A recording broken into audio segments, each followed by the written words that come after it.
Jakiś czas temu byłem na statycznej prezentacji nowej Daci Spring i udało mi się dla Was zebrać kilka ujęć i ciekawych informacji. Jestem Kamil Rogala i zapraszam Was na krótki film.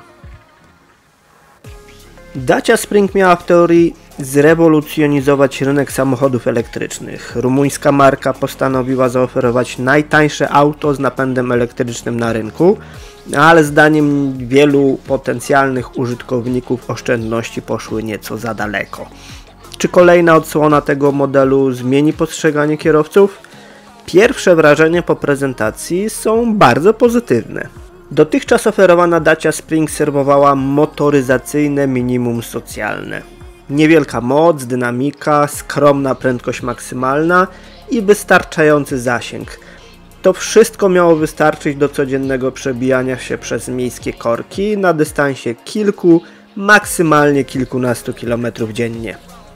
To na wskroś miejskie auto, które po prostu nie nadaje się do podróży na drogach o dopuszczalnych prędkościach powyżej 100 km na godzinę. Da się, ale przy prędkości maksymalnej wozu na poziomie 125 km na godzinę jest to raczej walka o przetrwanie niż komfortowa podróż. Dacia Spring od 0 do 100 km na godzinę rozpędza się w blisko 20 sekund, a na 125 km na godzinę trzeba poczekać pewnie kolejnych 10 sekund, więc wyobraźmy sobie próbę dynamicznego i sprawnego wyprzedzenia kolumny ciężarówek. Nadzieję daje wersja o mocy zwiększonej z 45 do 65 koni mechanicznych, co skraca sprint do setki o ponad 5 sekund. Kolejną przeszkodą stojącą na drodze do podróżowania na trasach szybkiego ruchu jest bateria. Akumulator trakcyjny ma pojemność 26,8 kWh netto, co przekłada się na zasięg około 220 km. To oczywiście wartość średnia, więc przy rozsądnych prędkościach. Obawiam się, że podróż z prędkością 100-120 km na godzinę skończyłaby się po nieco ponad 100 km. Producent postanowił zostawić baterię, jak również całą płytę podłogową, układ kierowniczy czy zawieszenie. W sumie słusznie, bowiem założenia auta pozostały bez zmian. Typowo miejskie zastosowanie. A dla bardziej wymagających jest wzmocniony silnik o mocy 65 koni mechanicznych. Moim zdaniem to rozsądne posunięcie, które pozwoliło obniżyć koszty i tym samym utrzymać cenę na podobnym poziomie. Mimo wszystko trochę szkoda, że producent jednak nie pokusił się o wprowadzenie opcji z większą baterią, np. 35-40 kWh, nawet kosztem zmniejszenia pojemności bagażnika, a miejsca pod podłogą jest dość sporo. Ciekawie wygląda również wkładka pod maskę, aby wykorzystać sporo przestrzeni, np. na umieszczenie kabla do ładowania.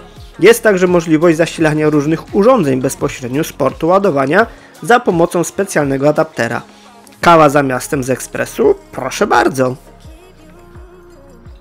No dobrze, ale co znajdziemy w środku?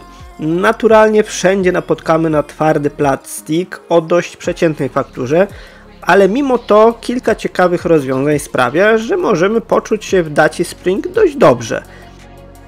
Jak na tak małe auto, miejsca w środku nie brakuje. Z tyłu pomieszczą się dwie dorosłe osoby o rozsądnym wzroście do około 180 cm, a miejsce pod przednimi fotelami pozwala na dość swobodne zmieszczenie tam nawet zimowych butów, na krótką wycieczkę w sam raz.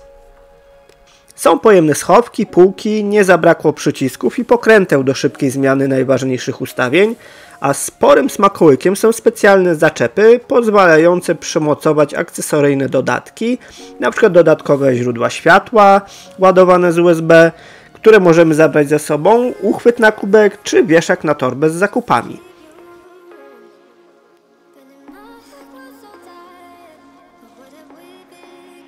Na koniec jeszcze taka sentymentalna ciekawostka w skromniejszych wersjach.